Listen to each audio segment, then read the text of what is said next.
Welcome back, everybody. This is Noah, and here we're looking at the now you try problems, the solutions for those for when we're solving functions or evaluating functions when the function is given in table format.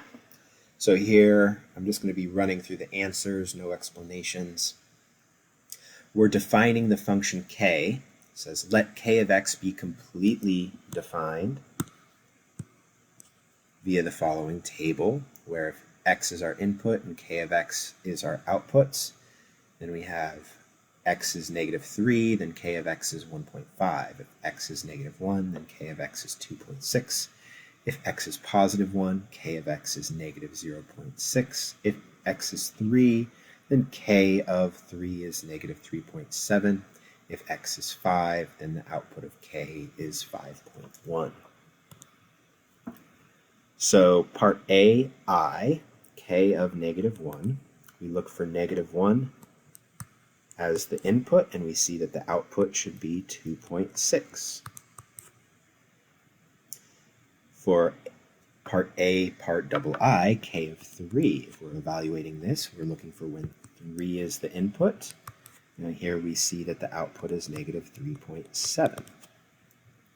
If k is -2, that is not a possible input for this function. The function is completely defined by this table, so -2 is not a possible input. So we say k of -2 is undefined.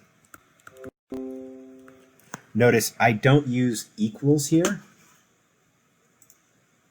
It seems like the way that language works is that equals is saying that two numbers have the same value.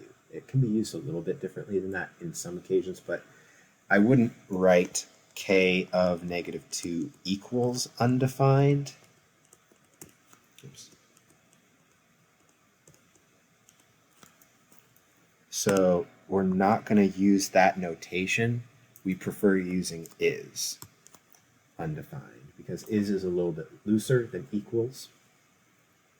I'm not the kind of instructor that would mark you down for that, but just technicalities in language, we would use is undefined rather than equals undefined. Just something to make note of. All right, part B here says solve the following equations. So the first one, I, says k of x equals 0.6. So here, if we look for -0.6 as an output, the input is 1. So we can say the solution set is the set containing the number 1. If I have k of x equals -3.7, we can see that the input that will get us the output of -3.7 is the number 3. So the solution set is the set containing just the number 3.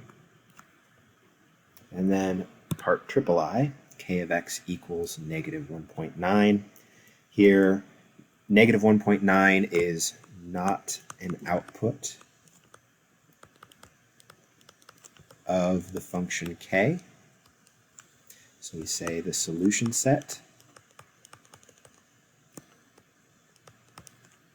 is empty. There's nothing in it. There are no solutions to that equation. All right, that's it. That's all of the problems for this Now You Try. Thank you very much for watching, and catch us on the next video where we do the same kind of thing, but we're going to define the functions via a set of points. Thanks again. We'll see you in the next one.